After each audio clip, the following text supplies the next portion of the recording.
All right, it's County Mosley of Black Sports Insiders, as well as HBCU Legends on Sports Illustrated. We have with us, well, she's a legendary figure already, right? She's putting together one of the best basketball tournaments of all time on the East Coast right now. And I wish I was there hanging out with them, but we all know who she is Jacqie McWilliams Parker. How you doing, Commissioner? Oh, I'm doing fantastic. Or should I say magical? That's the word this week. Magical. Magical. Okay. All right. Magical. I Yes. like that. Magical is great. So you guys are doing a magical. I would say the whole event has been magical just to look uh, forward to in the evening when I'm looking at the basketball tournament as well as the activities around it. Talk about what's happening over in Baltimore at this time. Yeah, so the games have started already. We started at 12 noon and we go to tonight to 8. Hopefully there's no overtimes, but if it is, that's just what CIAA does, right? Yeah. I was over in the convention center. We opened up Fan Fest. Folks are pouring in the building today to be a part of that experience where there's activations and talent on stage. Our bands and cheers are they're providing entertainment. Samaritan's Feet today will be, I think we distribute out some school shoes to some kids, Really? elementary school kids today this morning. I didn't get a chance to get over there. Wish I could have, but that's our partner, 11 years of that partnership. And we've been working with them to make sure that we can make impact in the community. Also, whether you're downtown proper, but getting out in the community and making sure that there's some footprints left there. Yeah, well, that's really good. I was looking at the other events that you guys had a breakfast this morning as well, and you guys been honoring some of the legendary women of the CIAA. Talk about that as well. Yeah, I mean, it was really special this morning, our Hall of Fame. And, it wasn't just basketball players. We have track star, we have football player. I mean, we had an SID, Arlene Creek from Bowie State. I mean, I think I was really blown away by all of them. I think specifically with Arlene Creek, who played basketball way before it was a part of the NCAA and before we even had it in the CIAA 50 years ago. And so, you have some of that past, that present, the Shaw University athletes. I just that award by itself is special because it really stamps the importance of why telling our stories, her stories, are important to this conference. And we have a responsibility, Kyle, to make sure that we do that to preserve our history, but also let our young people know that, I didn't get here or none of them got there by ourselves. That's right.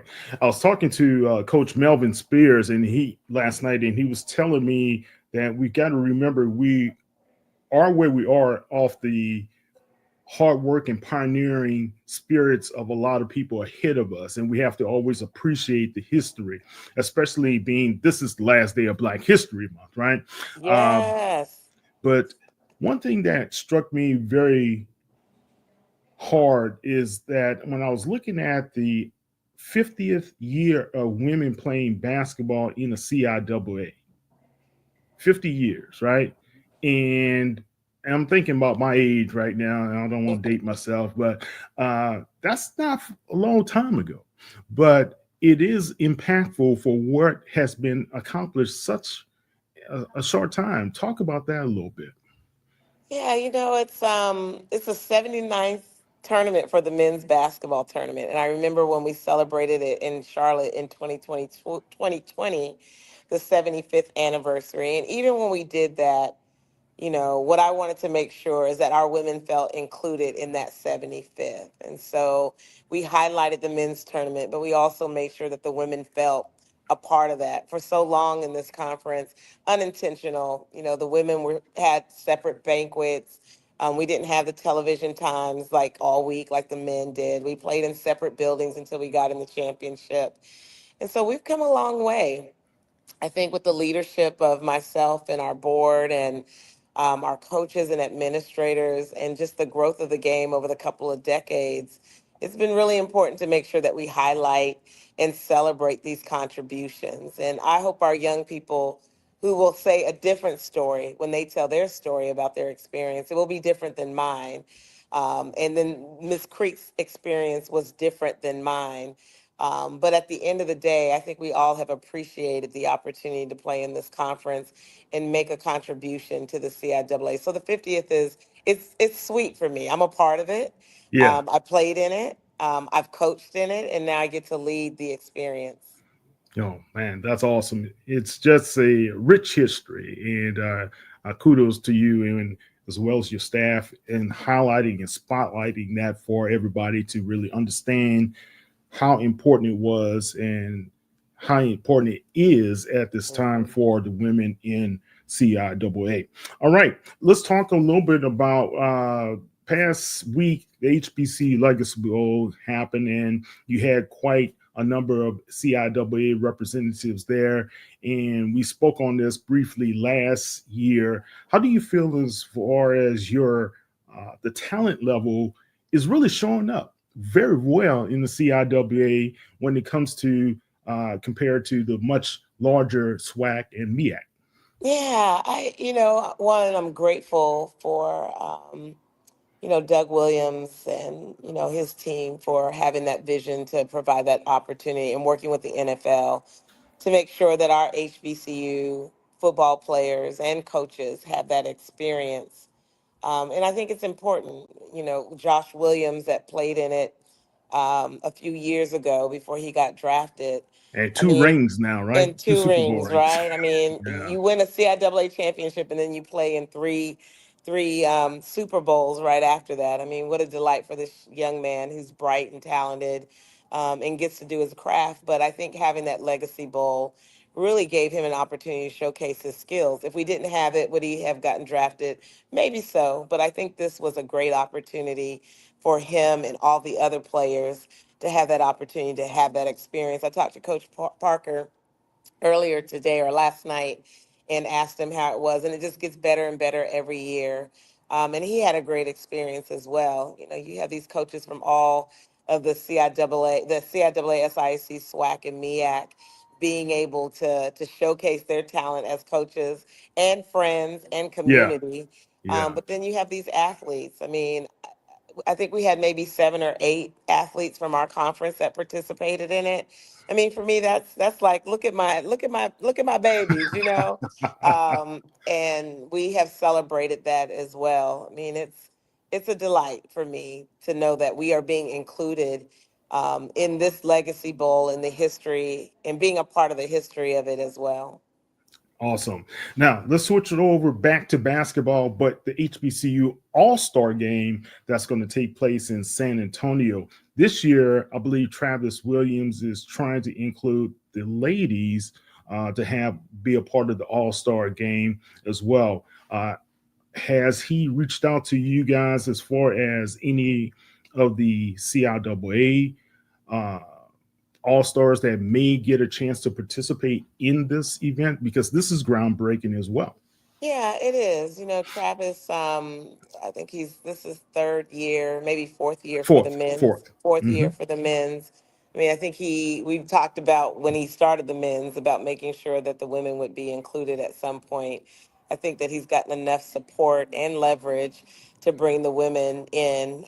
He's made connections like Travis does with all of Yeah. our coaches and our administrators, Mm-hmm. to make sure that they're aware that this is happening. Probably just like at the end of our tournaments, he'll work with our media relations and make sure that he can get information on them and work with the SIDs on whoever they select.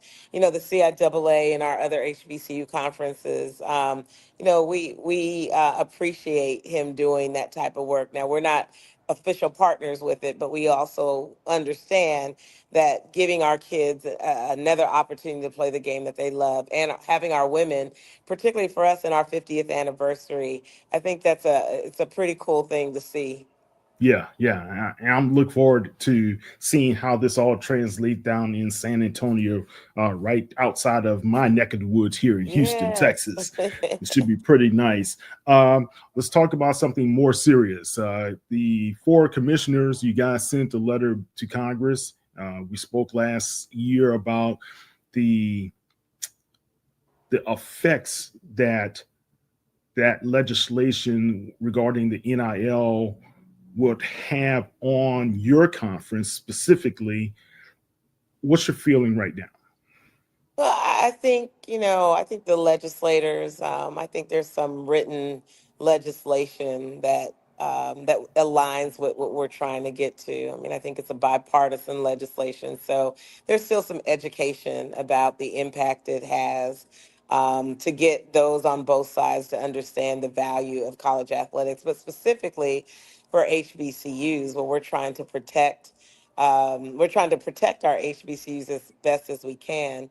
Paying student athletes is just not an option for us. And could we try to do it? We probably could, but our format, everything would be different for us. I Right, mean, we would have to right. prioritize what we would be able to do and not be able to do. I mean, HBCUs have been grounded on education. And so I think there's still a lot of education that we are trying to do with the CBC, other legislators to understand, like, we see the big picture and the concerns, right, of all this money being made, and that student athletes should have the opportunity. And guess what? I think NIL it's going to play itself out. I still think that we need a level playing ground so that different states don't have all the different legislation. And there's some balance in that to manage that and to protect the student athletes as well.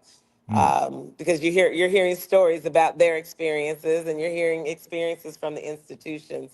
So hopefully that get played out, in the right way, so that, there's integrity in the game, and we're in the business for the right reason. gotcha. Now, is this forcing all of the conferences to be in compliance by 2026, or is it by fall 2025? So there's difference. Division One has a policy that they have to manage with how they're going to opt in or opt out. Division Two is not a part of that. But just Okay. trust me, when Division One stuff happens, not as drastic as them, but some of the effects and the funneling down to Division Two, sometimes there's impact there. But Division One has to make decisions about roster management and funding and all those other things to manage that. We're here to support our HBCU colleagues as they're having to make decisions about what they're going to do. Okay. Excellent. Let's get back to the CIAA. The tournament has been held in Baltimore for what, past 3, 4 years now? 4 year. This is the fourth year. I'm counting Fourth that year. virtual tournament in 2021 though. So Right, right. The COVID year.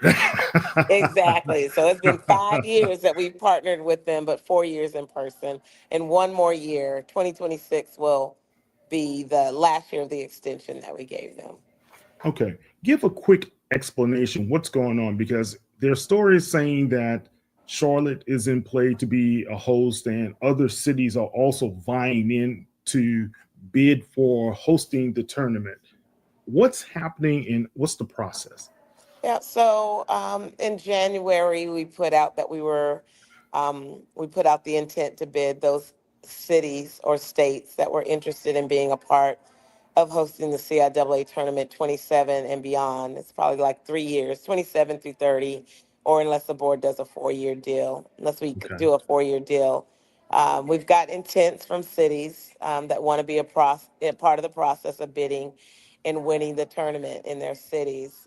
We've heard Charlotte, obviously Baltimore has submitted their intent. We've heard Philadelphia. I believe I heard Pittsburgh as well. Really? And these cities come, yeah, they'll come and visit and at this tournament and, check it out and just see. The bid deadline is April 15th, Hmm. for them to submit a final bid for consideration of the board that will look at it over this summer to make a final decision about where we're going after 26. So the hope is that we'll have a decision before the end of the year, but this summer, so that we can start marketing that city with in the upcoming 2026 tournament. Okay, marketing is what you guys do very well Thank over at you. CIAA. Thank you. Any last thoughts about the tournament? What's happening? I know championship is going to happen on Saturday. Is that correct? Yeah, women's championship on Saturday at 1, men's championship at 4 in the CFG arena. We have a very intentional goal working with the city to sell as many tickets as can get to pack the building on Saturday. My ultimate dream since I've been here is to get this building sold out.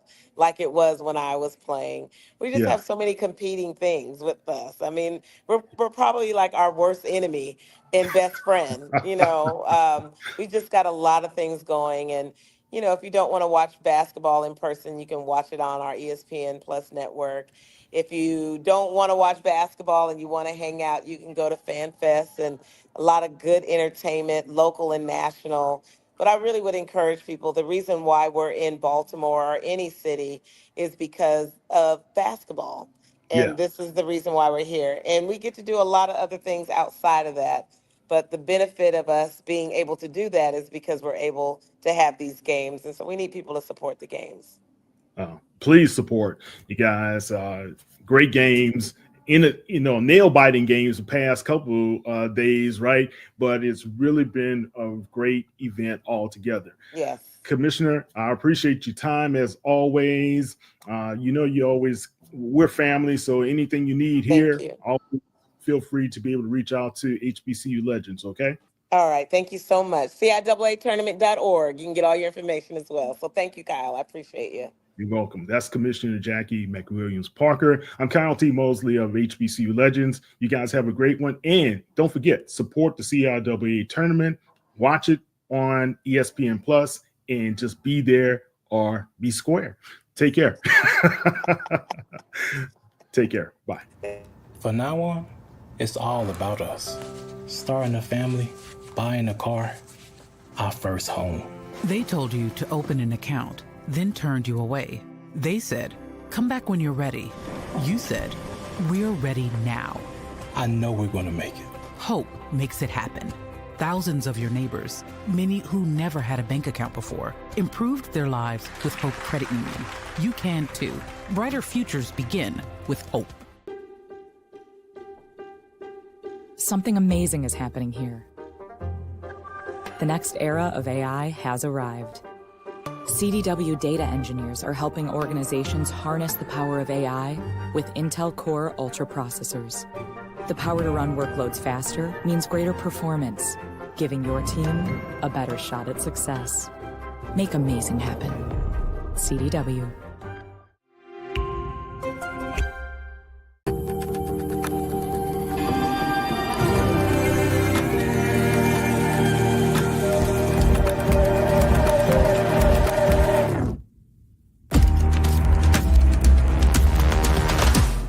Happy birthday, Dad. Happy birthday. I got you something. We said no gift. We had to get you something.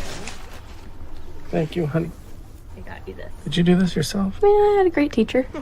Happy birthday. I love you. I love you too. Love you. Thank you. This is from me to you.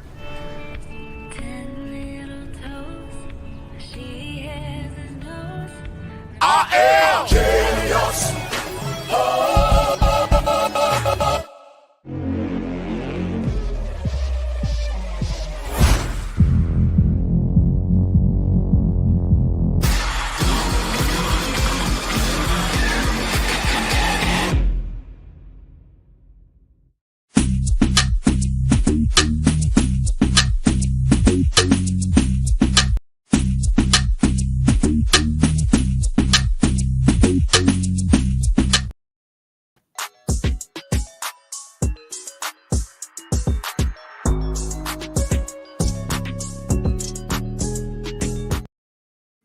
All right.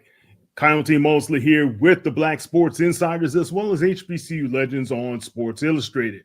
And we have another legend in the house tonight. And if you guys don't know this guy, you got to check his pedigree because he's straight out of Louisiana, but he's a former national coach of the year, national team of the year. He's been an assistant coach of the year for the FCS as well, honored for that.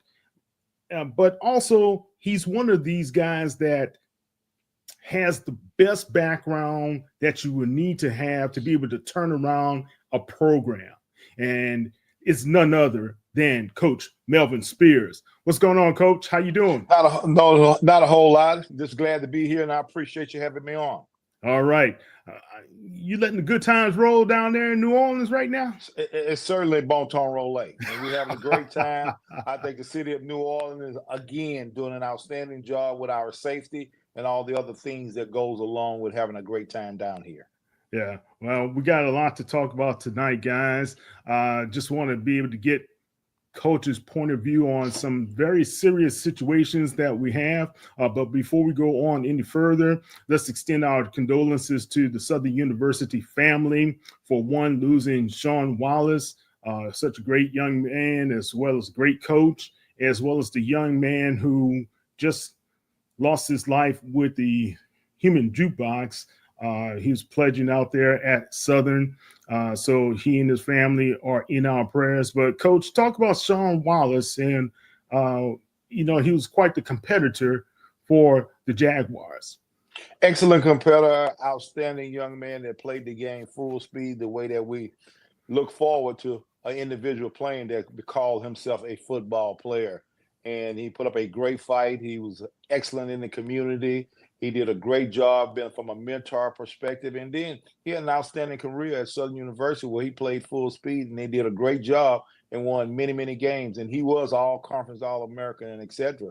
So I take my hat off to him. And man, I'm just elated to know him. And for guys to get up out of here this early, you got to always say you understand what God means. Yeah, definitely. He passed away. He struggled against pancreatic cancer. He lasted a long time, and he gave a good fight. So he and his family, let's keep those guys in our prayers. Former MVP of the Bayou Classic. Absolutely. And he's a great young man. Coach, this past week, we went through the HBCU Combine, went through the HBCU Legacy Bowl. What were some of your takeaways from those events? Well, I think the event was just outstanding. I think Doug Williams and Shaq Harris are doing an excellent job with respect to representing the HBCU sector. And we had a number of kids that came down and played very, very well. And we had some really, really bright spots of some guys nobody knew anything about. And we had some defensive backs that were outstanding. The two young men, for one, was particularly from Winston-Salem State, played tackle. And the kid from Morgan State could just flat out play. And on the other side of the ball, we had one young man that played wide receiver that was very, very good too, that I think is going to get a lot of looks. But the thing is that it gives them an opportunity to beat on their chest a little bit. We just got to make sure that we consistently look at the very best of the best at that level. But on the other hand, the other bowl that I'm affiliated with, the Cajun Bowl, also give young people across the country an opportunity to participate, because as you know, only 240 some players get an opportunity to go to the combine. So we also trying to lend a helping hand for those jewels that may have fallen through the crack, to give them an opportunity to be outstanding as well. Yeah, definitely. Let's touch base on the Legacy Bowl. Then we're going to go back into your Cajun Bowl there. When it came down, this is the fourth installment of the game, right? And yes. I felt it was very well organized as usual, but the HBCU Combine, it kind of opened up some eyes. And you talked about the wide receiver from, I believe, NCCU. He did a great job, 4.4 in the 40-yard dash. But you also had Irv Mulligan, the running back from Jackson State, as well as Rob McDaniel, the defensive back from Jackson State, kind of opened up some eyes as well. Outstanding. Yeah. Do you believe at this juncture that we have some talent that deserves at least a second day and third day draft? Well, the young man from Jackson State is an outstanding player. Certainly, he's shown that he can play outside, inside, and has the aggression and the smarts to be a very good player. And I look forward to him being a first-day guy, and maybe no later than the third or fourth round. But I think that we've had some guys, the wide receiver from North Carolina Central, man, he can flat out finger roll. I think he's going to get a great look at the things that he's doing also. But they had a young man from, I think, Florida Atlantic that nobody knew a whole lot about, played corner, 6'3", 200 pounds, just could run like the wind, and he was not invited to the combine. So that's why we don't have a lot of data on him. But I think he'll get opportunity to go along with a number of other kids. We had a defensive back from Alabama State who looked good. Yeah, Burgess. Who did a great job. But the most impressive thing for me was the two inside tackles. They played with the kind of energy. They had great technique, and they loved the game, and you knew they loved the game. I'm talking about the kid from Morgan State and the one from Winston-Salem State. Jersey's number in the game was 97 and 66. Yeah, so those I think we're talking about Elijah Williams, right? Yes, very impressive.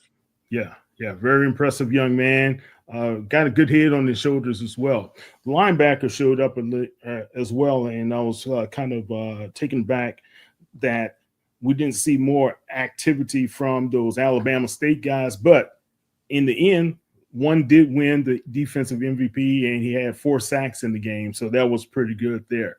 Rico Dozier was another guy that showed up well on the stat line for the teams. Now, you were a great offensive coordinator, right? And when you look at the offenses of the HBCUs, what are some of the elements you hope that these coaches that are going forward could be able to install into their game plans?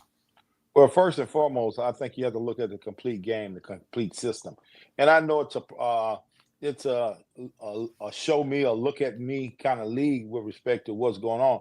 I think we just really have to get back down to the old nuts and bolts, play very fundamental sound football, and use all the aspects of the game. I think we've gotten right now a little bit more one-dimensional. Everybody is throwing the ball all over the place, which I don't have an issue with at all because I did as well. But we got to teach those kids to get under the center sometime. We got to look at the tight end, which we don't look at the tight end a whole lot in the HBCU game. And certainly I think it all starts with those big guys up front. We got to have outstanding coaches to coach those guys and have them to have the kind of techniques that we need in order to get the protection for those quarterbacks. And once we get there, our quarterbacks have to understand the latitude of what type of defenses, what type of pre-snap reads they're going to have, and get the coach out of it a little bit more. You know, one of the things that burns me up is that when I see a guy practice Monday through Thursday and I walk in on Saturday to watch him put on a show, and he comes up to the line and he looks to the sideline to get something from his coach, when in fact, Monday through Thursday is what you should be doing. Right. Well, why is that? Why? Because the game plan, like you said, Monday through Friday, Thursday is the installs, right? And then you go through walkthroughs.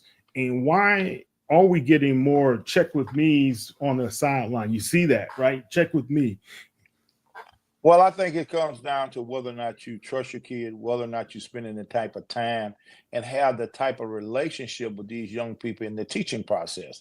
You know, I can go back and talk about a guy that I had that was just outstanding in Bruce Eugene. We practically were together all day, every day. Every chance he got to be out of class, he was over there. And those guys take on the personality of the individuals that are teaching them on a regular basis, whether it's the quarterback coach, whether it's the offensive coordinator. So I think that's what it would boil down to, instead of just going on, looking at Madden and all that other stuff and say that, okay, this guy's doing this and this guy's doing that, so I'm going to do this and that. But once you develop your process is really build around the type of individuals that you have. And whether it's wideouts, whether it's big offensive linemen, whether it's outstanding running back. I think in order for you to be great, you still got to have great defense. Defense win championships, offense sell tickets, but you got to be able to run the ball and do all the little things that it takes. And you got to have some guys that I call PTPs, prime time players. Prime time players, right? That's right. That can make those plays in the crucial situations when you need, and then the team that capitalizes the third down situation, controls the field position, and play a great defense, always gives themselves an opportunity to win the game. Good. Now Taxes is getting the TurboTax app and filing your taxes yourself 100% free if you didn't file with us last year. Now this is Taxes. File free in the app by 2/18 when you switch to TurboTax Do It Yourself. November is American Diabetes Month.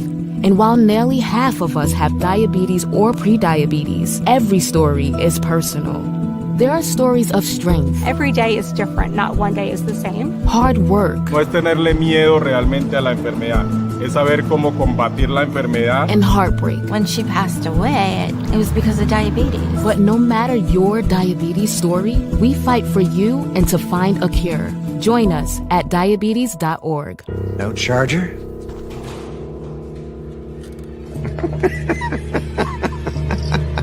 It's a Mac. The battery lasts all day. See you next week. And filing your taxes yourself, 100% free if you didn't file with us last year. Pay $0 when you file by 2/18. All tax forms, all 100% free. Now this is taxes. File free in the app by 2/18. When you switch to TurboTax, do it yourself. Happy birthday, Dad. Happy birthday. I got you something. We said no gift. We had to get you something. Thank you, honey. I got you this. Did you do this yourself? Yeah, I had a great teacher. Happy birthday. I love you. I love you too. Love you. Thank you. This is from me Oh. to you.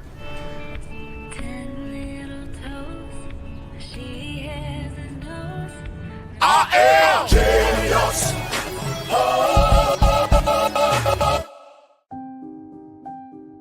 Something amazing is happening here. Climate researchers are weathering a data storm.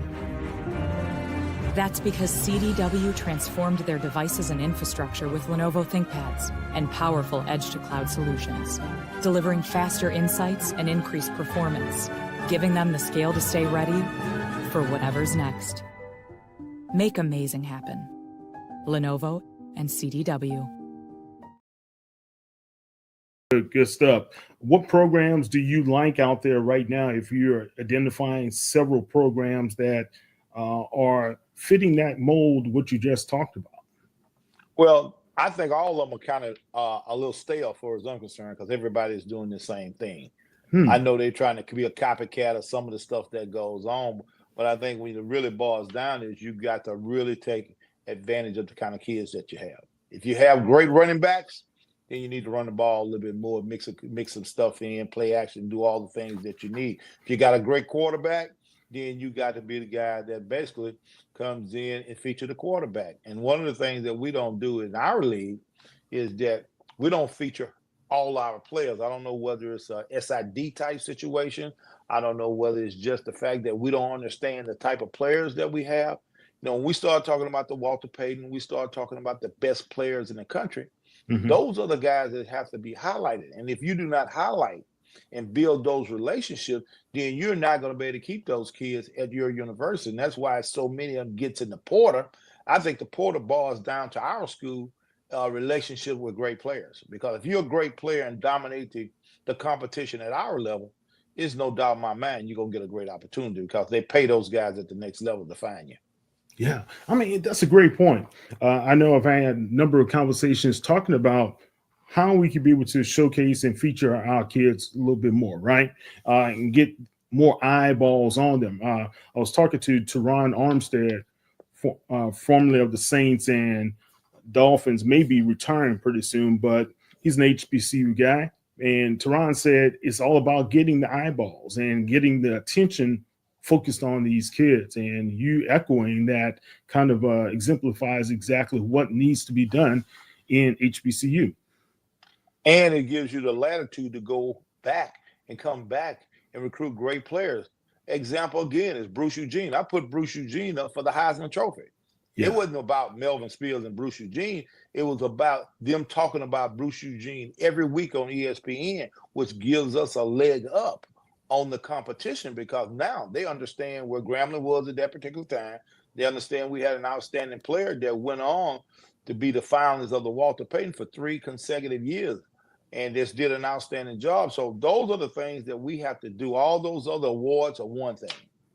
Our papers and the folks that are covering our kids, man, the coaches got to come out and talk about when you got great players.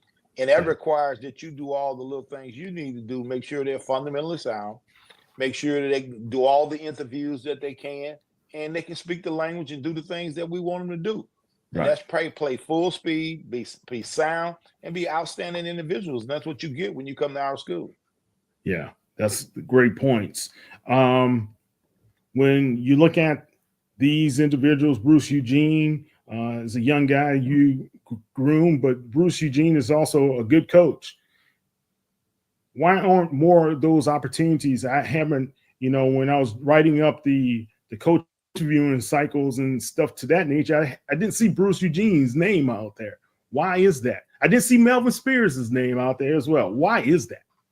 I think it's just a mentality thing overall. I think at the end of the day, you got to look at when you're talking about building a program, you're talking about turning a program around. I've had the luxury to turn around 4 outstanding programs, to be a part of 4 that we turned around. But I think anytime you look at our great players, we got to at least give them an opportunity if, in fact, they show the wherewithal to want to be an outstanding head coach. Bruce Eugene, yes, have won the state championship in New York, has done a great job the second year with a run-up, and all his teams and his quarterbacks and his players are doing a really, really good job. I think it just boils down to the individuals that are running our school. We're looking for, I don't know truly what we're looking for, but I think the great coaches at our league is a different brand of what they do at the other school. We are the ambassador to the institution when you're the head coach at a HBCU and you the face. So therefore, when you come in there, you have to have leaders that are looking to have great players to come to our schools and do the little things that we need to do. First and foremost, get an outstanding education. Second, be outstanding individuals in the community. And then on Saturdays, put on a show for the folks. You know, it doesn't. All that stuff is good if you can't play. You got to be able to play at a high level. Great point. And people will, and they won't be buying those tickets, right? That's how, hey, you got to put butts in the seat with great players, and that's why you got to talk them up. And we got to bring coaches in that has those type of personalities. Think about the Eddie Robinson. Say that again. Say that again. Those type of what? Those kind of personalities. You know, it's a beauty contest, even with our kids. You know, everybody say they can play, but at the end of the day, it's a beauty contest. And it's the guy that can come in and talk the talk and walk the walk and do the little thing to bring his school together, bring his community together, and get outstanding players to come to your school and be a leader across the board. Because our main objective is really to get these young people prepared for corporate America and be able to compete at a high level. On the other side of that, we still got to win football games and bring the kind of characters and the kind of individuals that we're looking for to be great Americans. So that's really what it boils down. And when you see folks bring these individuals in that does not have those dynamics, you know, to go out and do all the little things, talk to the media, talk to the community, have great personalities. You know, those are the things that you're looking for. You're looking for leaders to be the head football coach. And you got good football coaches, but all good football coaches are not great leaders. True. I was talking to a guy, he was saying, hey, man, if you look at some of the average football coach, average players back in the day, but they had the aptitude to know how to play the game and to play the game with a grit and a hard work ethic. They sometimes turn out to be the best coaches. And they've seen those guys who are elite players, they may not be a great coach. Coach Prime is I guess the one example we would say elite player turning out to be a pretty good coach, wouldn't you say? Well, the thing about it is that I think he's done an outstanding job, and I really appreciate what he brought to the table here in our conference at Jackson State University. But the thing that he brings more than anything else, he's a great promoter. Not only is he a great promoter, that makes him a great recruiter. And then in the midst of being all of those things, he turns around and put together an outstanding staff. The guy that's the guy that's the head coach. Head coach don't coach coaches. Head coaches don't coach players. Head coaches coach coaches. So that's the difference. That's the difference in the game. You can't get caught up. It's only one Deion Sanders that has that kind of notoriety, has that kind of swagger that I love. You know, I would have just loved being in the league with him where I could match our skills against each other simply because of the fact that I think I'm that kind of personality like he is. Look, Coach used to bring it. So that's why a lot of people still respect what you say and your viewpoint on football right now. Have you had colleges come approach you and ask you about, if not being a head coach, being some sort of consultant to the program? Well, I kind of promote myself in all those facets that you just talked about. I love the game. You know, I'm an engineer by trade, but my passion is football, is really what it is. And I'll talk to a number of coaches about bringing me in as an analyst. You know, I had the opportunity to be the last guy on the list down there with Nick Saban, and he ended up bringing some other guys in because it was between that guy and myself. So, you know, I've tried to become an analyst at a couple other places. I told these young guys that gets the job, whatever it takes to help them, I'll help them, because a lot of times it does boil down to the money factor for me right now. I just want to be back in the game, do the things that we can do, and get these young people to understand a couple things: the significance of getting a great education, understand what they stand for, and understand that they represent their families and their community, and the talent that they have is God sent. If you can understand those factors, then you can be successful in life and just be a great individual. Now Taxes is getting the TurboTax app and filing your taxes yourself 100% free if you didn't file with us last year. Now this is taxes. File free in the app by 2/18 when you switch to TurboTax. Do it yourself. November is American Diabetes Month. And while nearly half of us have diabetes or prediabetes, every story is personal. There are stories of strength. Every day is different, not one day is the same. Hard work. No es tenerle miedo realmente a la enfermedad, es saber cómo combatir la enfermedad. And heartbreak. When she passed away, it was because of diabetes. But no matter your diabetes story, we fight for you and to find a cure. Join us at diabetes.org. No charger?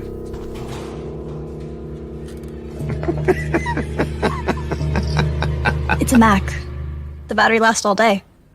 See you next week. And filing your taxes yourself 100% free if you didn't file with us last year. Pay $0 when you file by 2/18. All tax forms, all 100% free. Now this is taxes. File free in the app by 2/18 when you switch to TurboTax. Do it yourself. Happy birthday, Dad. Happy birthday. I got you something. We said no gift. We had to get you something. Thank you, honey.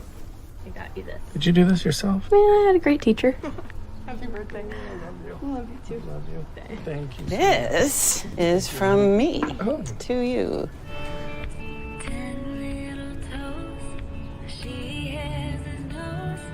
I am genius.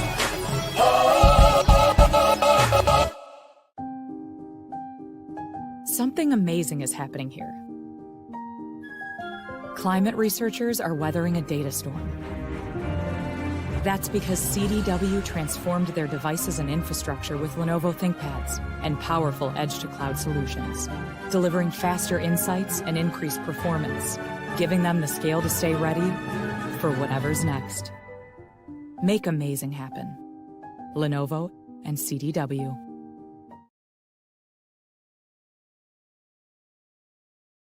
Yeah, great points. Great points. Does it have to be at a D1 level, or could you look at D2 as well?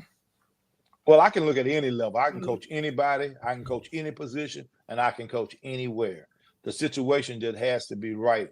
And I'm a guy that really wants to come in. I'm an old guy that comes to work every single day. I expect our guys to come to work every single day. I'm going to work your butt off, but at the end of the day, I'm going to show you compassion to let you know that I really love what you do, and I love you. But that's the difference in guys that win and guys that lose. It's all about putting in the time to do the little things. I think a bunch of guys have gotten jobs. I don't think they are willing to work to be the very best. There's a lot of guys want to be champions, but the question is, are you willing to give up something to be a champion? So that's the difference in whether they win or lose. A lot of them get caught up with just about the pay. Yeah, we all got to make a living. But the one thing that kind of, I guess, upsets me more than anything else, we have our kids that we recruit to come to our school that are outstanding.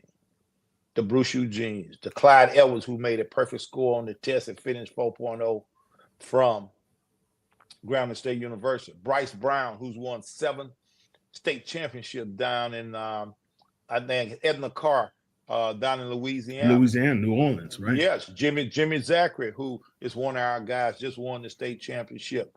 We got them in all walks of life, got them all over, and that network allows those individuals, if they're given a chance, allow those individuals to carry on our culture. I think a lot of guys comes in, they don't really understand our culture. It's a different brand. It's a different thing goes on at our school. And our instructors, the folks that are there, has to understand how it used to be. I'm not saying that we're not coming into the 21st century. I'm just saying that the way you treat people, the things that you have to do to prepare yourself, it has to be from a professional nature. And we have to teach them that in order to get them prepared to go on, whether it's pro football, whether it's being a doctor, lawyer, and etc. Yeah, great points. Last point about HBCU football before we go on to the Cajun Bowl, right?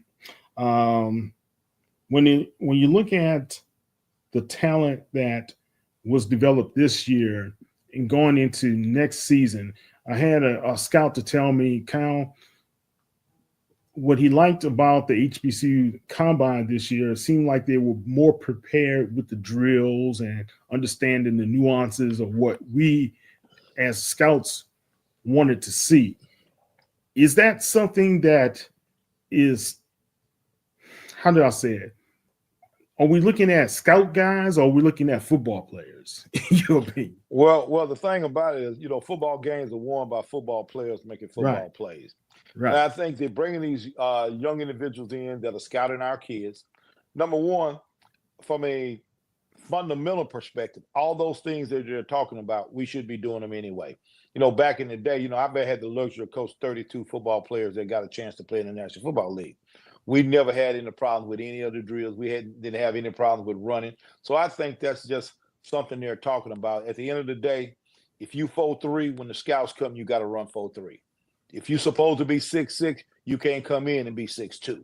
So it's still a beauty contest and all the things that goes along with it. I think it's kind of overrated talking about drills because drills don't make football players. I'm going to give you a story right quick. And he probably going to be mad with me when I say it. Harvey Williams got drafted in the first round from LSU, was the best workout guy in the history of the National Football League. Was a good player. Wasn't a great player because he didn't like to play. Wasn't very tough. Did a great job. But at the end of the day, he wasn't worth the number one pick that they took. But I can tell you, though, he was a great player, had great talent, do all the things that you need to do. At the end of the day, you're looking for football players. Definitely. Shedeur Sanders, Travis Hunter, both of those guys have HBCU pedigree. Do you think it's fair what you've seen thus far and how they've been scrutinized? Or is that just a part of the process? It's just a part of the process. I think both of them are outstanding. I think Shedeur Sanders is a generational kind of guy to go along with Travis Hunter. The blessing is that they had an opportunity to be coached and be mentored by Deion Sanders, a guy that took a chance on not only on his own son. And see, the thing that bothers me more than anything else they don't give Deion Sanders enough credit. We got all these guys that go to HBCUs and they don't have enough nerves to send their own kids back to the place where they've gotten all their monies, all their skill sets, everything that they have came from HBCUs. When you talk about Deion Sanders, his son came to HBCU. Right. And the best player in the country also came. And when they had an opportunity to step up and go to Colorado, they not only dominated in the SWAC conference, they dominated there too. And that brings me back to my cousin and Doug Williams. Doug Williams' son also participated there, and the great Sammy White's son came there. So when you start talking about individuals that are paying the price, individuals that love the sport, love what they do, and love their schools, sometimes you just have to commit to your school and don't fall for the ghost every single time. All right. Love it. Love it. Deshaun Jackson, Michael Vick, and you have Terrell Buckley and Sam Shade, all these guys, NFL pedigree, right? And looks like the in vogue thing right now is to get the NFL guy to come on in to HBCU. There's been some arguments with the guys who've been a part of HBCU for a long time, thinking some of the talent in the coaching ranks have been overlooked. What is your opinion? I think it's been overlooked, but one of the things that I'm talking about just being fair. if their schools give us the same opportunity that our school give them, I really don't have no problem. But if you're going to go and pitch your skills somewhere else, make sure your school honor you like you want us to honor you at our school. So I don't have a problem with any of them. I do have a problem with guys consistently learning on the job. You know, I'm one of them old guys who that we all pay the price to be where we are. We all had to pay our dues. We just didn't walk in and all of a sudden the red carpet was rolled out. When you think about all the great coaches that we've had, you know, Eddie Robinson used to cut the field. Marino Castle and all those guys, they had to carry the water. You know, Ace Mumford and all those guys, they had to pay a price in order for us all to be where we are right now. I just want those guys to come in and be able to not get mesmerized with notoriety and trying to make a dollar instead of coming in with some work for our school and understand that it really takes a lot of teaching, a psychologist, tutelage, to be able to tutelage all these kids that comes in and be able to go recruit them. It's just not you show up just because you are who you are. And, you know, that's the only issue I have with it. Before it's them being able to do what we do, I love it. All right. Awesome. All right. Let's go back to the Cajun All-Star Bowl. When are you guys planning to kick off? Well, we're looking to kick off next year. You know, we've been still trying to figure out what date we basically going to have. But what it's going to do is that it's going to give thousands of other players latitude to get an opportunity to be looked after at the NFL level. Because, you know, we've got so many in the HBCUs, but think about all the other kids that play football all over the country.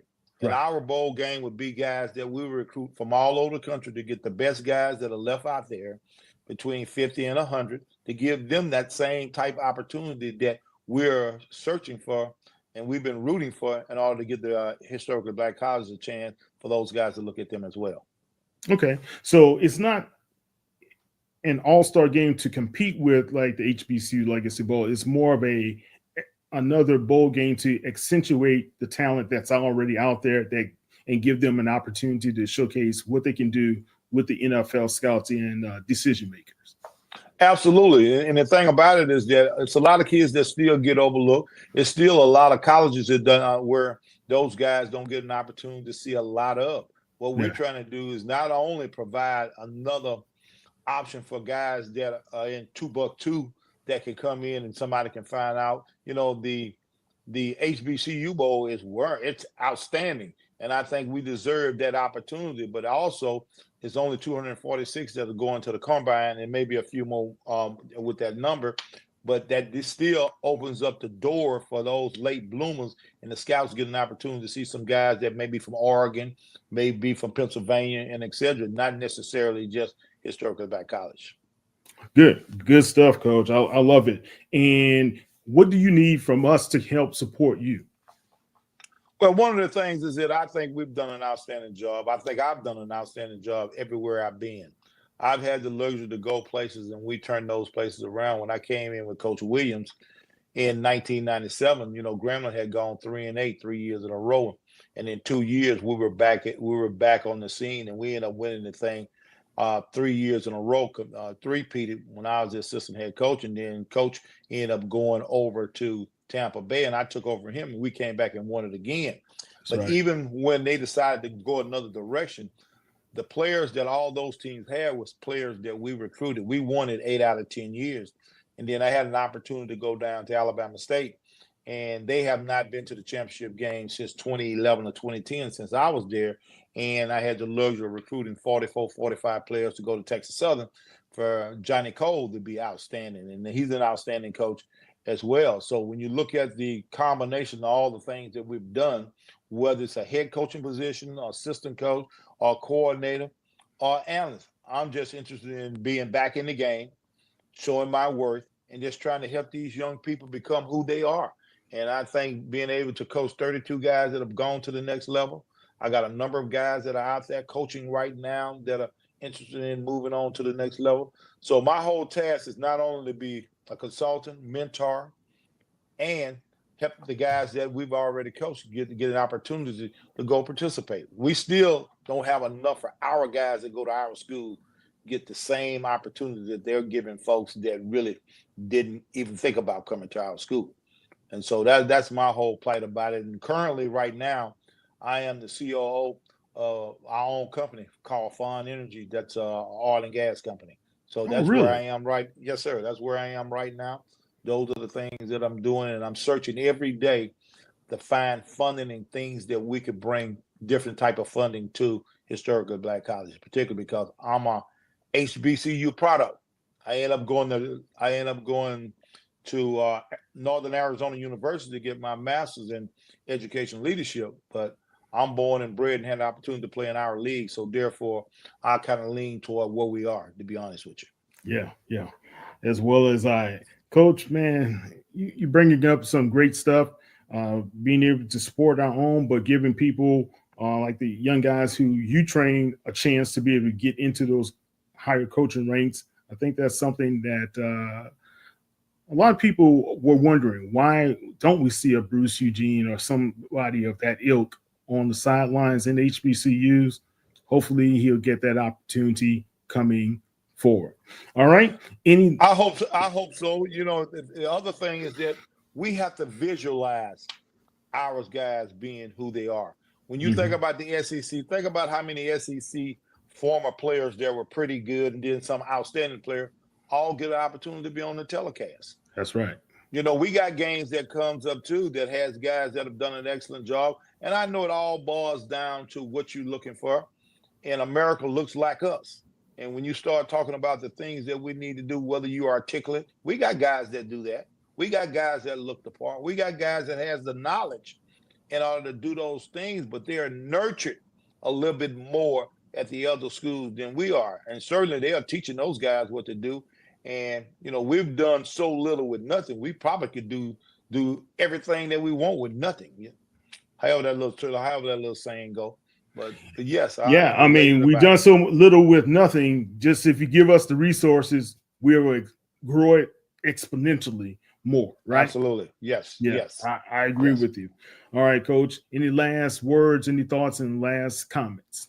Well, I just like to take my hat off to the guys that have paved the way for all of us, particularly the guys in Black College. When you start talking about all the great coaches, starting with Coach Eddie Robinson, and you go down the line, I do think that my cousin Doug Williams, who is one of the most influential Americans in the world, does not get the credit that is due to him when it comes down to being the guy that came in and changed the whole face of how we look at football from a quarterback perspective. Even though it was guys that he stood on their shoulders, he certainly carried the torch for himself and allowed these young people to do what they need to do. And we got so many outstanding players, whether they're in their own Hall of Fame, the Black College Hall of Fame, need to consistently look at guys that have done an outstanding job, not only in the NFL, but guys that were outstanding players, the Mike St. Clairs and all those guys that went to Grambling, Lawrence Pillows, who did an outstanding job at Alcorn State. And so we got a bunch of defensive back, the Milton Max, the Elbert File.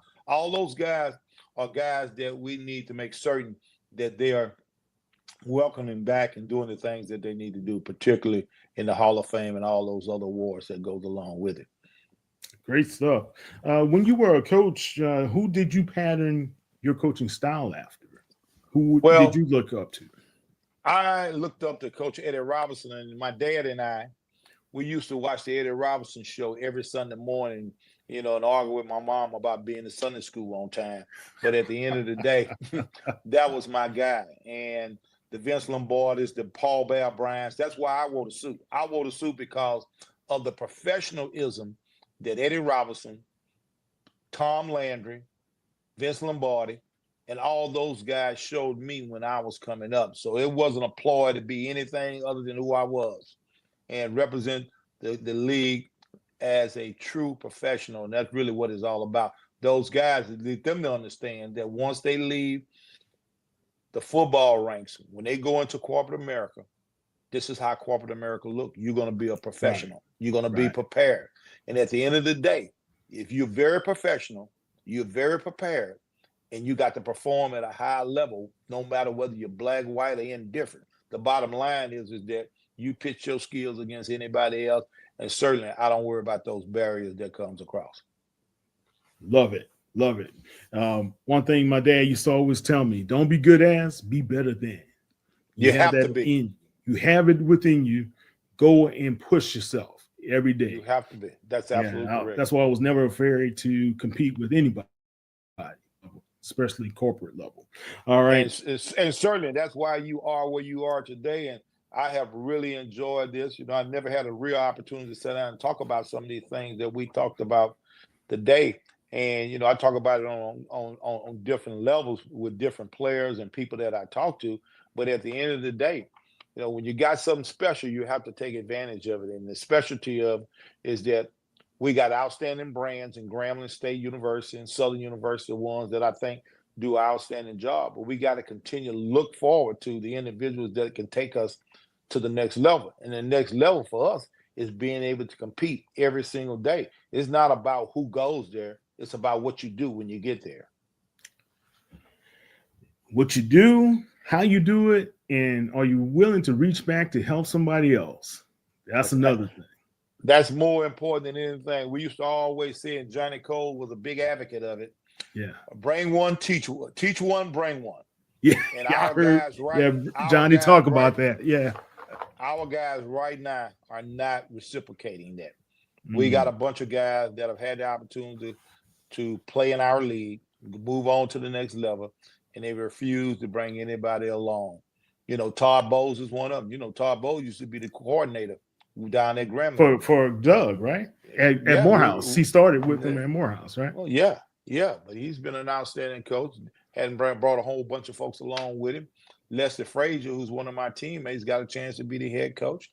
You know, but I know they have to play within the confines of where they're playing at, but it's still not, it's unexcusable for us not to have ways and means of getting our kids prepared to be able to move to the next level, the ones that has the talent. It strictly boils down to talent and skill set. When they have it, we got to some kind of way give them the opportunity.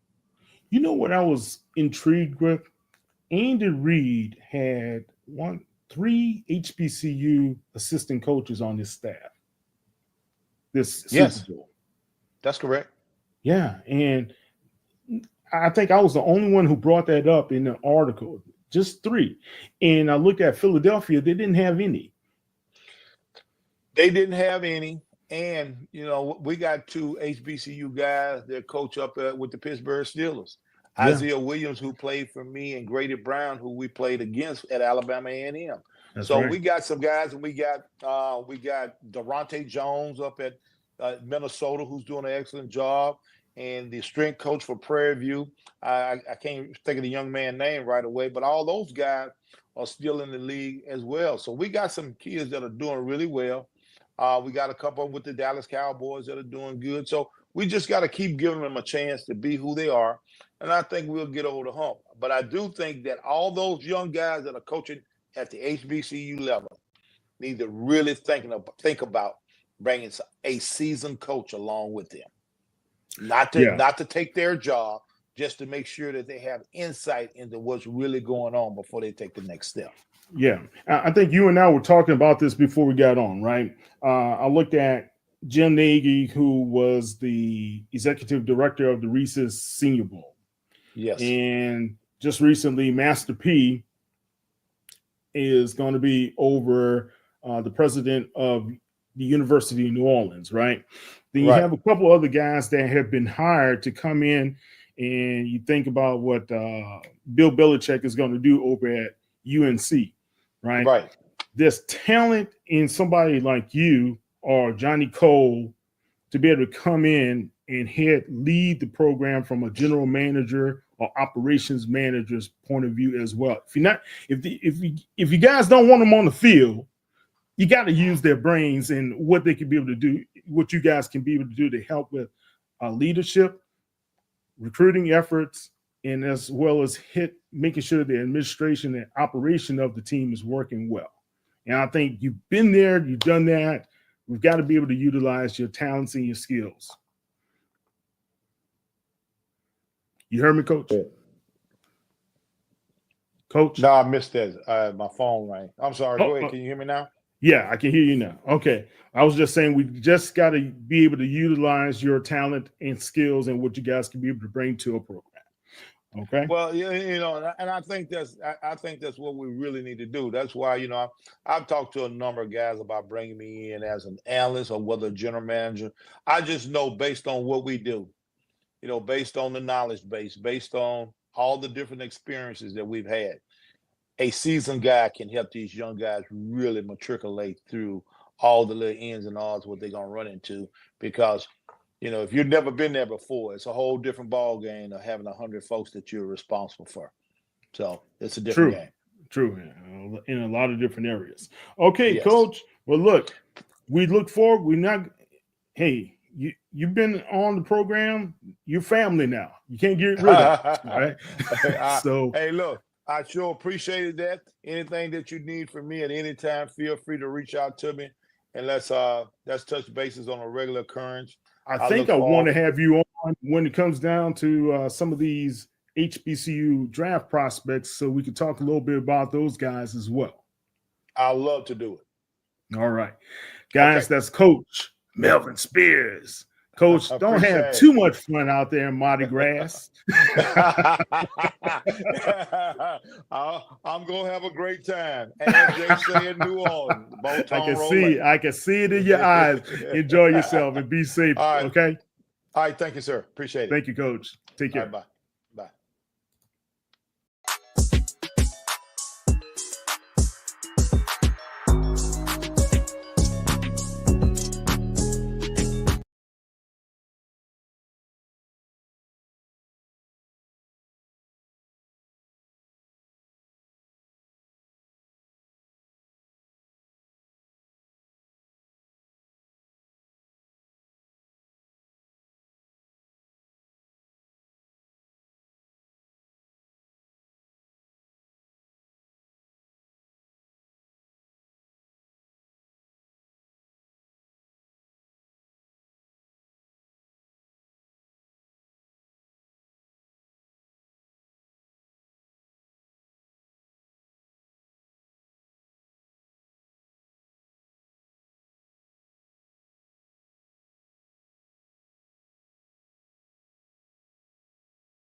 HBCU fans, it's Coyote Mosley here with HBCU Legends on Sports Illustrated, and we have a legend of her own right, hailing from NOLA, down there in the bayou.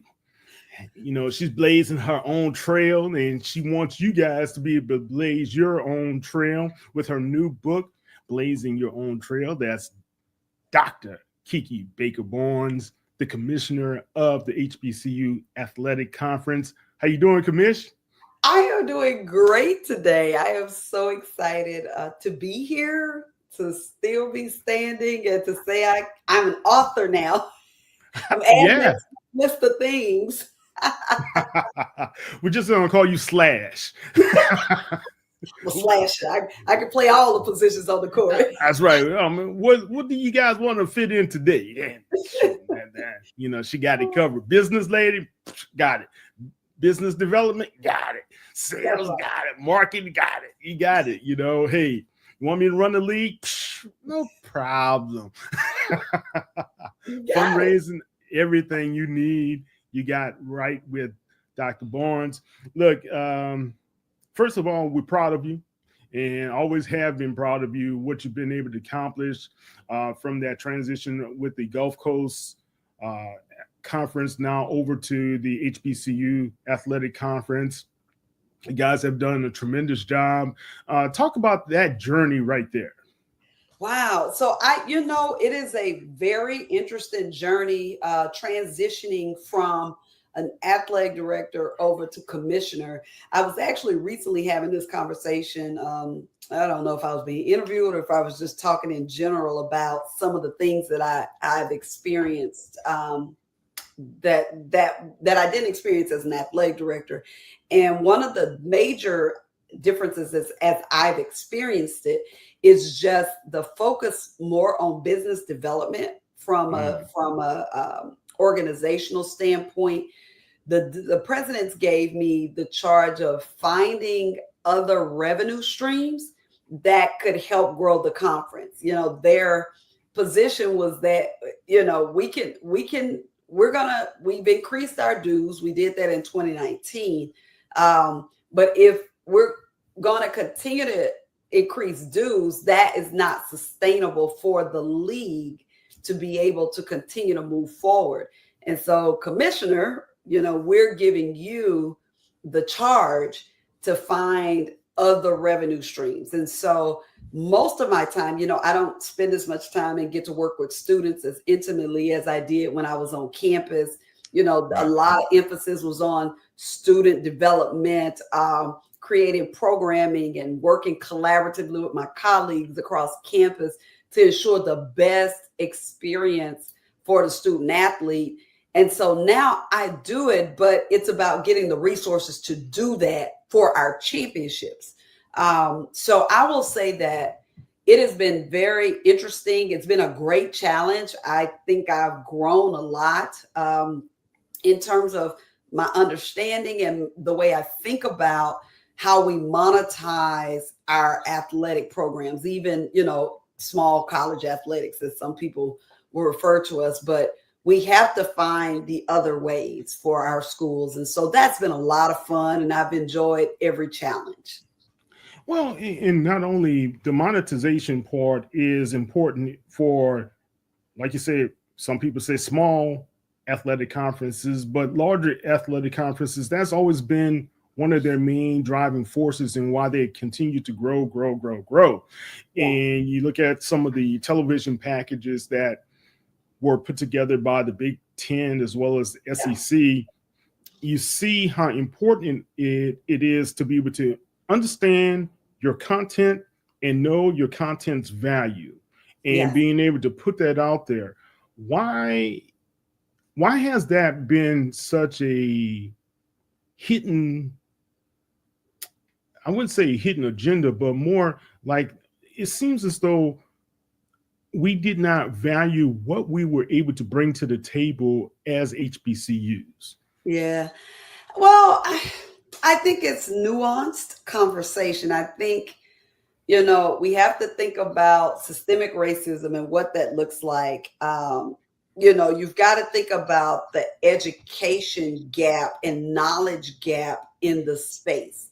And I would say, just getting into this part of it as the commissioner, it's been a learning curve for me. I've learned a lot on the job. And I remember thinking like, I wasn't having these conversations as an athletic director. And most of the athletic directors I was talking to weren't having the conversations. And I just felt like, well, how is it that we've been in the business, but we're not talking about this specific aspect?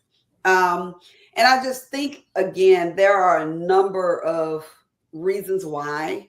Won't go into all the details about all of those whys and those things, but I think at the end of the day, we have to learn as much as we can, understand that knowledge truly is power, which is why there's such a movement to keep people from being knowledgeable, because the more we know, it helps us to make better decisions. And so that knowledge that we have now allows us an opportunity to really evaluate our value and how we show up in the marketplace, and then how we negotiate the best deal on behalf of our institutions.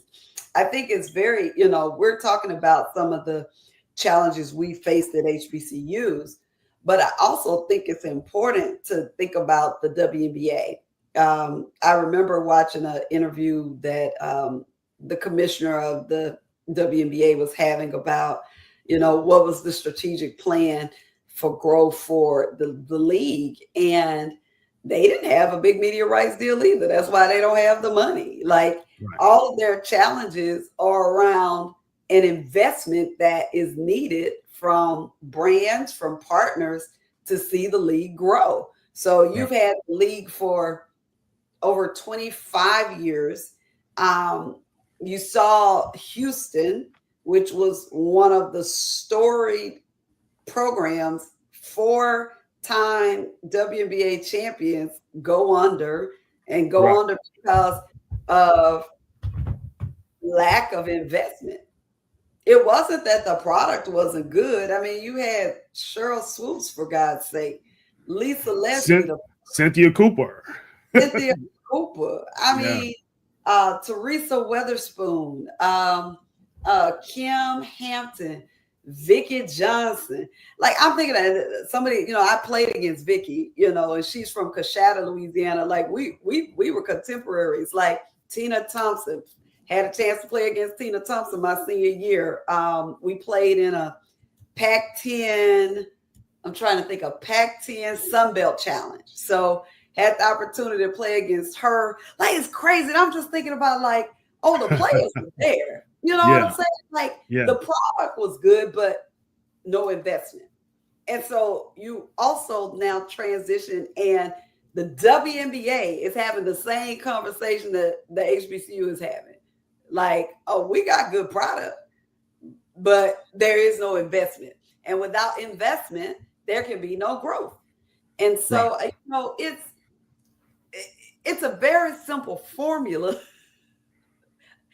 The question, though, is, I guess the unknown piece of this always is kind of what's happening in the environment, what things are happening, because think about the timing. So you had Angel and Caitlin wound up being this very heated rivalry. And all of a sudden there's this interest, like women's sports may be very entertaining and interesting, like we hadn't already been entertaining and interesting. And now there's a want to pour in resources, and they're expanding. They've added 4 more programs, similar to me, adding more schools to my conference. They have just, I can't remember if they've reduced. Did they sign a deal? Like, they're either negotiation for that media rights deal, or they have, and it's a lot. They have one in place now. They were going through the transition, and it happened at the right time. You're right. Correct. With Caitlin as well as Angel coming out, it happened at the right time because the media deal had to be able to push through. Correct. And now there is a higher demand. We just saw Asia launch her shoe. Cheryl Swoops was the first, right? I had a pair. I'm so mad. I don't know how I lost my pair.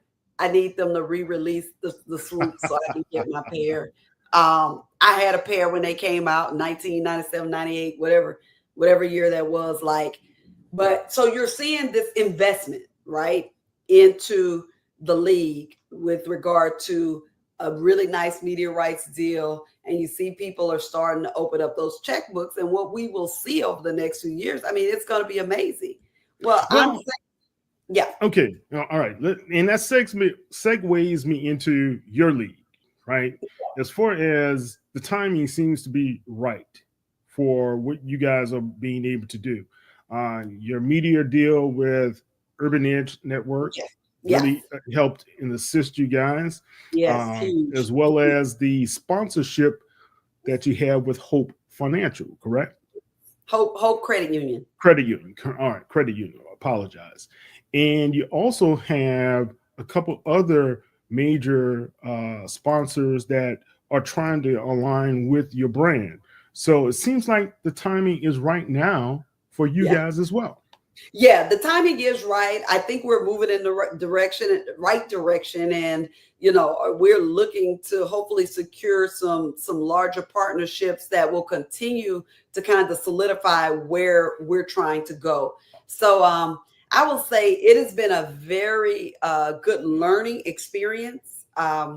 Again, trying to understand what brands are looking for and then trying to make sure that we are in alignment, because that, I will say, that's the other thing that I don't think I anticipated being as much of a challenge in, you know, brokering these partnerships and these sponsor deals is a lot of it really is dictated by what the brand wants, not by what we need.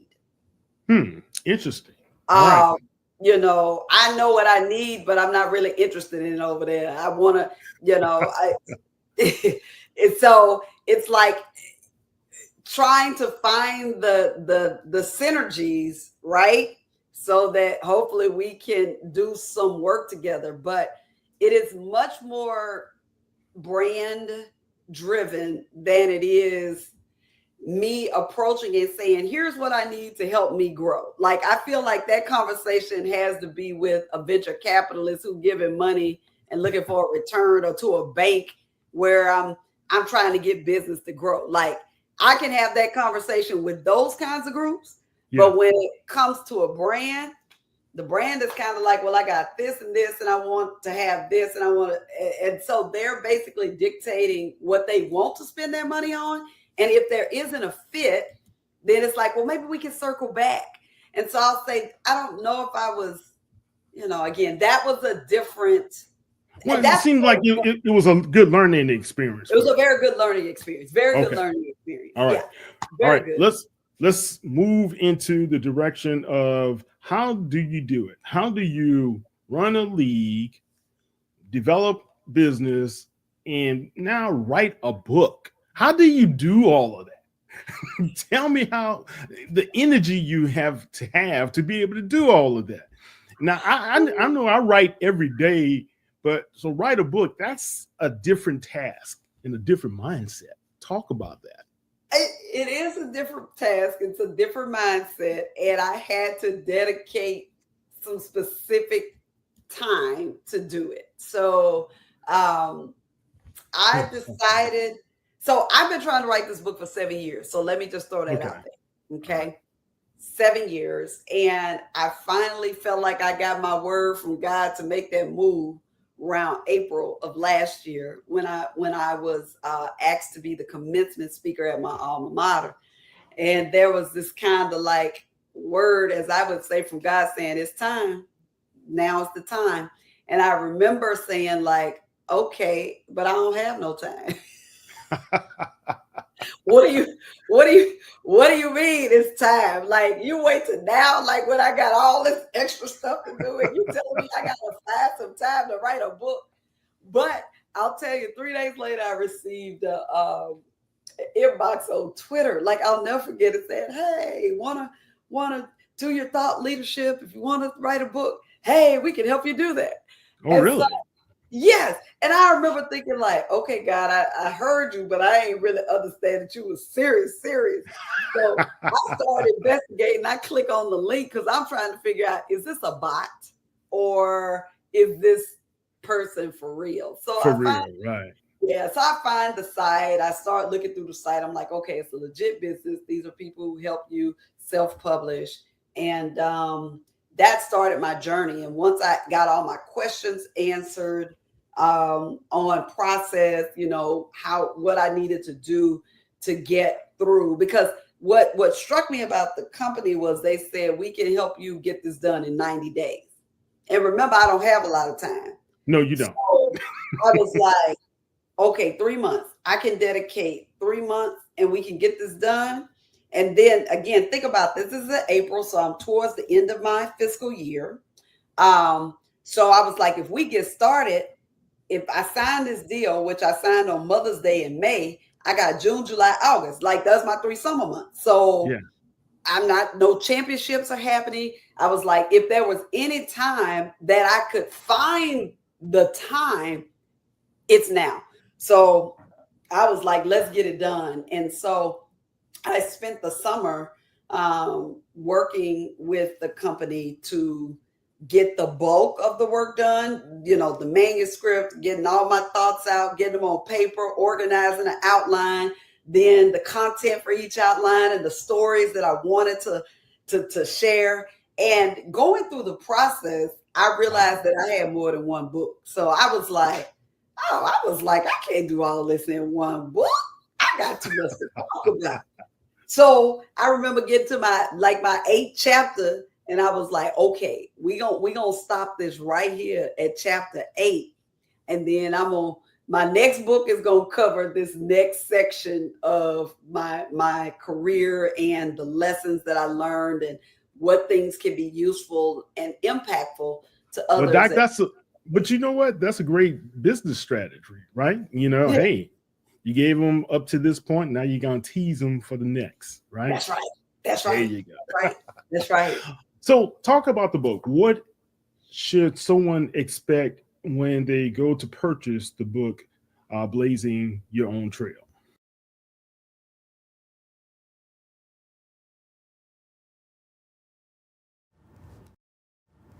From now on, it's all about us.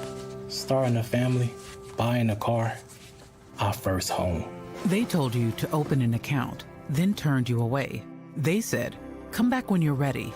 You said, we're ready now. I know we're going to make it. Hope makes it happen. Thousands of your neighbors, many who never had a bank account before, improved their lives with Hope Credit Union. You can too. Brighter futures begin with hope. Something amazing is happening here. The next era of AI has arrived. CDW data engineers are helping organizations harness the power of AI with Intel Core Ultra processors. The power to run workloads faster means greater performance, giving your team a better shot at success. Make amazing happen. CDW.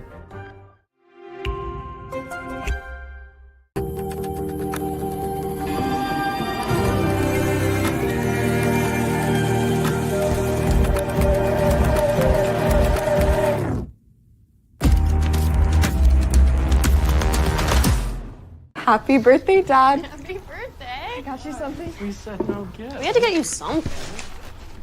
Thank you, honey. I got you this. Did you do this yourself? Yeah, I had a great teacher. Happy birthday. I love you. I love you too. Love you. Thank you. This is from me to you.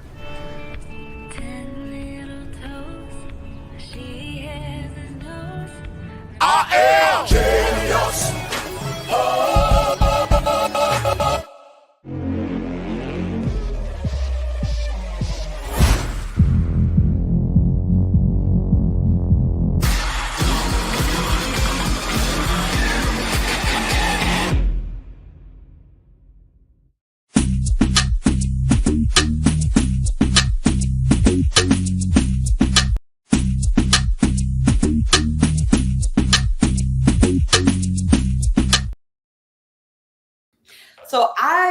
do believe that you will be inspired. And I think, so you asked me a question just a few minutes ago. You said, how do you find the time to do all the stuff, right? Right. So I feel like my book with the way, will give people an insight to my personal development. Why am I super happy? How did I develop this very optimistic, positive vibe that people get when I'm in a space? You know, like, how did that happen? They'll get a chance to kind of get a sneak peek into, oh, this is how that happened. I think also they'll get a unique peek at someone who has really walked a faith journey. So what do I mean by that? I'm often asked the question, did you know you wanted to coach? Did you know you wanted to be an athletic director? Did you know you were going to be a commissioner? And my answer is no, I didn't want to do any of this. I wanted to be on TV. I went to school, I majored in communication. I was taking the editing classes. I mean, I can't do much of that anymore. Like, I mean, I never really got the hands-on work, but what I went to school to do was I thought I was going to be a TV show host like Oprah. And I knew I was going to do something that was going to impact the world positively. So how did I get into the career? Well, the book really will walk you through my faith walk, and step-by-step things that happened and the way doors were opened or the way I was directed to take steps to get me to where I am today. The book is called Blazing Your Own Trail because the element of blazing your own trail is you don't know. You don't know. You are literally walking by faith. Every day. Mm-hmm. And there's a level of confidence and a trust that you have to have, regardless of whether you know the outcome or not, that makes you still want to move forward, even when you don't know. And this is a very universal experience for people. There are just things you don't know. And when you understand that honestly is a part of it, then you can focus your energies on what are my experiences trying to tell me, how does it inform how I take my next step? Because the key thing that happened for me is there was always something that was directing me. There was a situation or a person I may encounter that said, you need to be here. But there were people who would be telling me I need to be here. And so the question is, if you've got outside people looking and telling you, I think you need to be over here, but you've internally got something saying, well, I think I need to be here. And I know it doesn't make sense to you. Which way do you go? Right. And so does it, in your book, are you outlining how to be able to follow those voices and make the right choices? Yes. So I introduced what I like to call is the blind exchange framework. The blind exchange framework is I describe it. It's a story of a situation that I experienced in high school. And the lessons that I learned in that framework are kind of this guide for how you start to think about what failures you're having and how you respond to them. So the blind exchange framework is a framework for, again, what do you do when things don't go your way? What is your next step? And kind of what kinds of things you may be experiencing when you have this thing, and trying to help people be more clear on how to think about those experiences in a way to inform what step they should take next. Wow. That's powerful. Yeah. It's so cool. Like, I don't know how it's so exciting, like to get feedback from people. So I've had people share like, oh my gosh, this was so encouraging. They told me they were motivated. They were inspired. They appreciated, it was an easy read. They appreciated that, like it wasn't hard to read. And so for those who are closest to me, from some of my mentees, they make jokes. They was like, it was just like you be talking to us. So it is in my voice. Like it is how I talk to my mentees. And when I would talk to my mentees, I always got a story. There's always a story to explain some concept. Yeah. And that's an important thing, because I was talking to my coworkers today, and we were talking about how to be able to look through trials and tribulations and focus on this is going to be a testimony. It will be. It's going to be a testimony. And I remember a preacher said, the trials and tribulations you're going through today are not for you, but for someone else to be inspired in the future. Absolutely. You have to go through it to be able to tell what we just said, the story. Absolutely. And that's what people need to hear, the story. You know, I always tell people I have that book in my mind as well, The Trials and Tribulations of Kyle T. But it's more so of the fact that staying the course and staying true to yourself. And it seems that's what you are talking about with your blazing your own trail for people who are reading it, to kind of formulate how to bring out that God-gifted talent, ability, and whatever direction you need to push to. Yep. You could do it. Just have faith and believe and keep focused. And all of that is very, very true. The other thing I will share in my book, so I trace my story back to about 5th grade. So we're 5th going grade. Okay, that's specific. We're going from about 5th grade. I know it's crazy, all the way up until I graduate from college. Okay, and so that's 12 years. The 12. Wait. Yeah, that's 12 years. 12 years, okay. Right? 12 years of development. And the other thing I wanted people to see was development is happening all the time. There is what I would say this notion that, well, I got to wait till I go to college, or I have to wait till I get the job and then I will be. But what you see is me becoming the thing all the time. And for young people who were like me, who were very curious, I was curious. I wanted to be somebody. I didn't know what that was at first. I thought it was going to be TV, but I know I wanted to be somebody and I wanted to make impact. That always existed. Now, how that was going to manifest itself, I wasn't sure. But all of these experiences that started, as far as I can remember, at least from 5th grade, were all preparing me for the next thing. And so in the way that I tell the story, you'll see, it'll be like, oh, so then this happened, and then this happened, and then I developed this, and then this happened, and then so and it's almost like Michael Jackson on Billie Jean, where he step on the thing and then it light up. Yeah. Oh, I'm gonna have to. I gotta figure out. You know what? When I get on the big stage, I gotta have somebody develop me a stage. When I walk, like I need the steps to light up when I step on it. Like I gotta figure that out. Like that's easy to do. That's easy to have those panels underneath to light up for you. Yeah. I need to have that happen. Like that would be so dope. Yeah, that would be dope. Look, all right. See, think about me. Like all these little things lighting up on the book. Oh, let me take it back. We lighting up on the book at the bottom. Oh my God, that would be crazy. Okay, all right. I've gotten off track. However,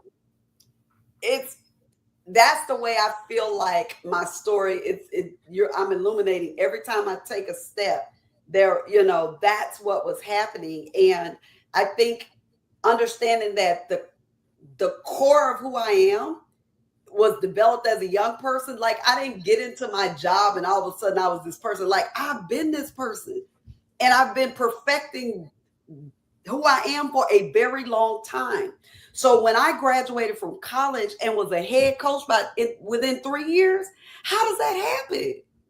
You were Then, working on it the whole time you were a student of the game, and also a good pupil listening to the coaches who mentored you. correct. And then athletic director, so head coach 25, athletic director 31, commissioner at 45, 6, 7, somewhere between 45. I'll be 50 this year. So I mean, year 46. So I became interim commissioner at 45. Okay. Wow. Like I have been in charge my entire career. I have only reported to somebody. Like I was an assistant coach for 3 years. And then since 25, I've been in charge of every team. I'm the head coach. Then I was the athletic director. Now I'm the commissioner. Well, God saw the talent. He put it in you and you followed the course. Think about that. While blazing your trail, you also had something. Sometimes you have to be a good student along the way to be able to receive the knowledge that's going to prepare you for your next step. Preparing you for your next step.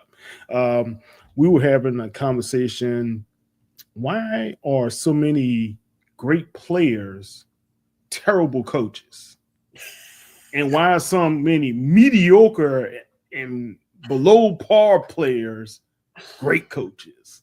You know, I can only think Deion Sanders, you know, right now, he was an elite player and he's showing to be a very, very good coach, you know. But if you look at Bill Belichick, he was an average player growing up, right? Great coach. Phil Jackson, he was just an average player. Pat Riley, just an average player. Think about that. Those guys, but they were on championship teams, but they had great mentors to be able to train them and got them to a place where they started to I guess, formulate how they wanted to become great coaches themselves. So it always happens that way. And it's just kind of very, very strange that very few great players become great coaches. Yeah, it's a different skill set. It's one thing to actually do it, but how to teach it is a whole nother piece. It is. That's a different skill. Yeah. But you also have to put yourself in a position where you're not judging your the people you're leading as much as well. You got to have that servant mentality. Yeah. It's definitely interesting. I would say that I honestly had some challenges coaching. Like I don't know if I was really that great a coach. For now on, it's all about us. Starting a family, buying a car, our first home.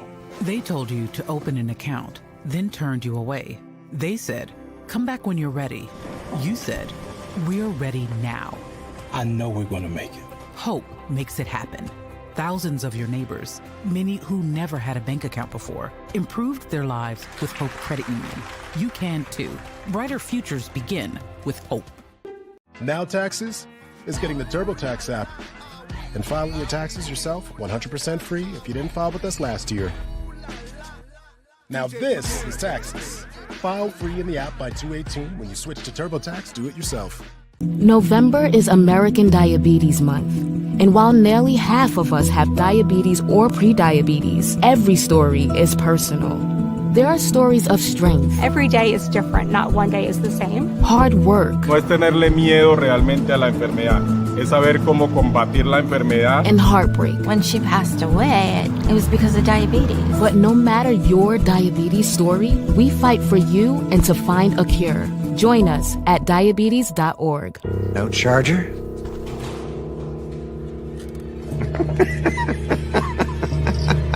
It's a Mac. The battery lasts all day. See you next week. And filing your taxes yourself 100% free if you didn't file with us last year. Pay $0 when you file by 2/18. All tax forms, all 100% free. Now this is taxes. File free in the app by 2/18 when you switch to TurboTax Do It Yourself. Happy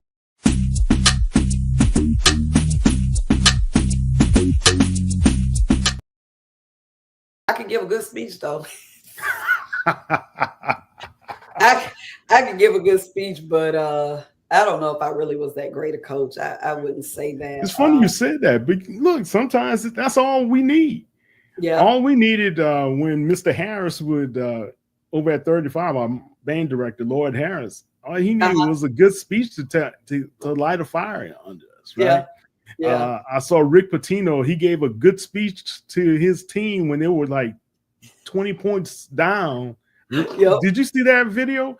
They were 20 points down at halftime, and he lit into those guys. Next thing you know, they won that game, man.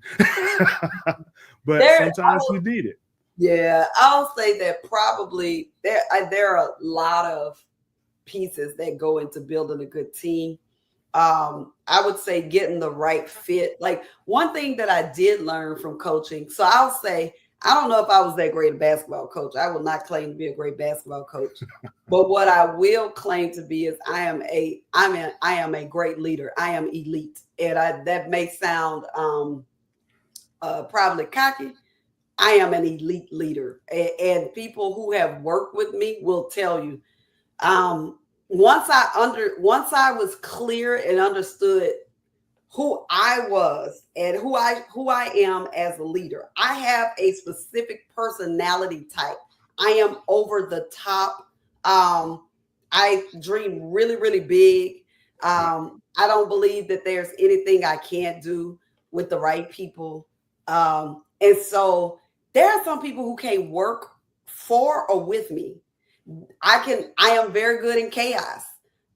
Some people can't do chaos, but when you're a person that's used to building and you're used to like not knowing everything but rolling, like that is a very hard space for people who need everything to be, I need to know where I'm going, A, B, C, D. I was like, well, sometimes it's not, when you're building, you're not going to always see everything.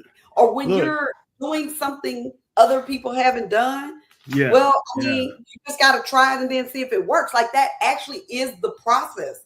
And so once I started to understand who I was as a leader, I identified the right people who could roll with me. So once I got a great team, my teams and coaches I've hired and the team like I have with the conference and the people I work with, all of them elite too. Like you have to be a good recruiter. You got to be able to build that team, and you got to see something in somebody they haven't seen in themselves to be able to get you to where you need to be. And I know I was like that when I got the call from Sports Illustrated. Hey, we want to be able to do Saints content. I was like, huh?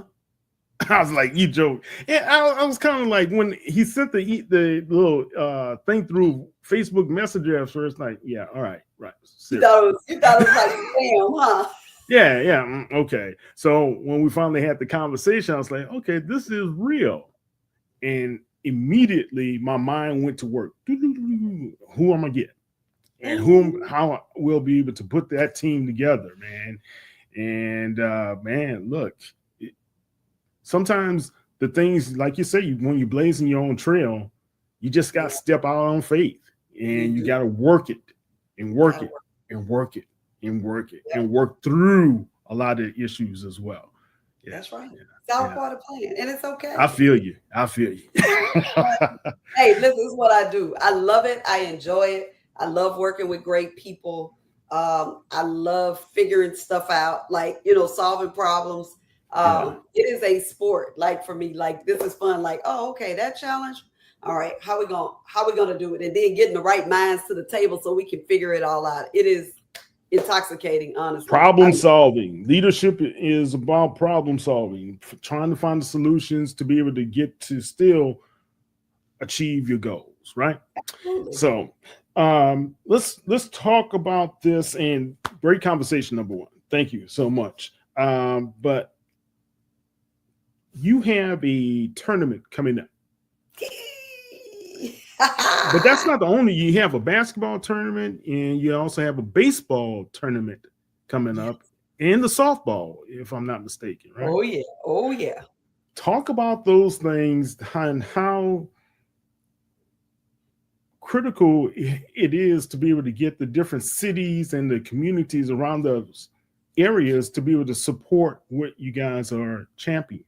Yeah, we are really excited. We've got a very busy spring coming up. So next week is our basketball, the Hope Credit Union Men and Women's Basketball Championship, hosted by Visit Tuscaloosa and Stillman College.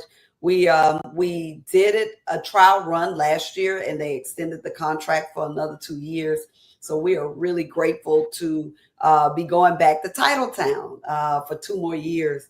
I will say, yeah, it's going. Hey, listen, I told them last year, I don't remember eating a bad meal in Alabama. And I told them I live in New Orleans. I was like, we have good food. They can cook in Tuscaloosa. I don't know where else in Alabama, but in Tuscaloosa, they were throwing down. But they did a good job hosting us, and we are really excited about this year's championship. We have a couple of things we're debuting this year. On Friday, we're debuting our inaugural cheer and dance showcase. So we'll have, I think we got 7 cheer teams that'll be participating, and we have 2 dance teams who will be doing a showcase. So they'll each be given a 3-minute routine, performing at the halftime of the game, starting at 2. I think, Friday is our longest day. So we start games at 10 o'clock on Friday, but the cheer showcase will begin during the 2 o'clock game. So we go 2, 4, 6, and 8, and we'll have those performances happening. And then on Saturday, we are introducing the Hope Credit Union community tailgate. We're really excited about that. It'll be happening out on the front of the lawn, in front of Birthright Gymnasium. We've got, I think, 8 of our admissions teams who will be there. Good. People looking to, you're looking to try to get to one of our HBCUs. Hey, we're going to have representatives out at the tailgate. We've got Grove with the food truck coming. We're excited to have him. We're going to have a DJ. There will be other vendors out. It's going to be just a fun, festive environment for people to come and hang out, and hopefully get them a ticket and come on into the game, because Saturday, of course, is semifinal day. So, and of course on Sunday. And Sunday is the championship? Okay. Championship Sunday. So we're really excited and really grateful for the partnership of Visit Tuscaloosa and the college. So how many teams will be participating for the men's and the women's? We've got 13 men's and 13 women's teams participating. So all 26 members will be in Tuscaloosa, all vying for that championship crown. Wow. Okay. And let's talk about the baseball. Now, the baseball tournament, will it be with the College Nines, Michael Coker and those guys? No, our championship, we just recently announced a partnership with North Little Rock. We just announced that. We are so excited about this partnership with North Little Rock. We will be at Dickey Stevens Park, which is let me tell you, it is a top class. Oh, it is. The facility is phenomenal. And so it's going to be a great experience for our student athletes. We are really grateful for this partnership with them. And we're hoping that if all goes well for the championship this year, we will extend that partnership, hopefully maybe another couple of years as well. Now for our baseball championship, which also is hosted by Hope Credit Union. So it's the Hope, sponsored by Hope Credit Union. It's the Hope Credit Union men's baseball championship. We have top eight teams that get to advance to the championship. So we don't take all 11. Only the top 8 are going to advance. So that's going to be at the end of April. We're excited about that. And then we'll be hosting our first softball championship. I don't know in how many years, but it's been some time. Really? Our last softball championship may have been before Hurricane Katrina, maybe. Wow, that's a long time. It may have been, and I've got to go check my records, but so we're bringing that back. We'll be in Decatur, Alabama.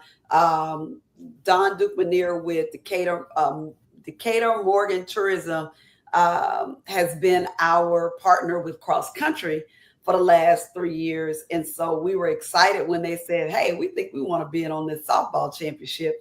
And so we're going to be with them this year. And we're excited about that. We have 6 teams who are competing for the #1 spot, and looking forward again to another great championship. So it's going to be a busy spring. We've got track and field happening at Shreveport. It'll be the week of my birthday, by the way. I'm gonna be hosting a track championship for my birthday. Oh, hold on. I know that's gonna be a big swing dig out there. Now we gotta go throw down out in Shreveport. Oh no, I'll be at home. I don't know. Oh, come on. I know we gotta get your husband. I know he's gonna put something together for you. He's got to. I don't know. We'll see. So we'll be at Shreveport. And so the cool thing about the Shreveport Championship that we conducted a press conference last week as well. We did 2. We were in Little Rock, then drove Shreveport, did another one. But we announced an extension in our partnership with Shreveport. So we've extended that relationship all the way to 2028, which gives us 5 or 6 years there, I think now. And we will be collaborating with the Caddo Parish school system to host a high school meet in collaboration with our track meet. So I am so excited because we'll get to do 2 things. Our coaches will get to recruit the kids that are there. Instead of having to travel all around like they're going to all be there, there'll be high schools from the entire area that they can recruit from. And we'll get people in the stands that can watch us compete as well. So I think it is such a great partnership. It's different. It's unique.